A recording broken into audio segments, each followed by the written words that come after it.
राधानगर जिल्ह्यातील मंजूर असलेल्या पुण्यश्लोक अहिल्यादेवी होळकर शासकीय वैद्यकीय महाविद्यालयाच्या उभारणीला आता गती मिळाली आहे. सिव्हिल हॉस्पिटल आगामी 7 वर्षांसाठी नव्या वैद्यकीय महाविद्यालयाकडे हस्तांतरित करण्याची प्रक्रिया सुरू झाली असून त्यासाठी लवकरच राष्ट्रीय वैद्यकीय आयोग NMC पथक तपासणीसाठी भेट देणार आहे. याच पार्श्वभूमीवर आज सिव्हिल हॉस्पिटलच्या प्रवेशद्वाराजवळील फलक बदलण्यात आला असून त्याचे नामकरण पुण्यश्लोक अहिल्यादेवी होळकर वैद्यकीय महाविद्यालय व रुग्णालय असे करण्यात आले आहे.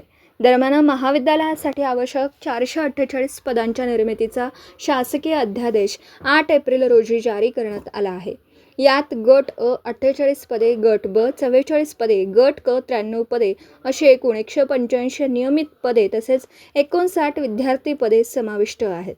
महाविद्यालय आणि संलग्न रुग्णालयातील स्वच्छता, आहार, सुरक्षा, वस्त्र धुलाई यांसारखी कामे बाह्य स्रोतांमार्फत करण्यात येणार असून त्यासाठी 204 पदे भरली जाणार आहेत.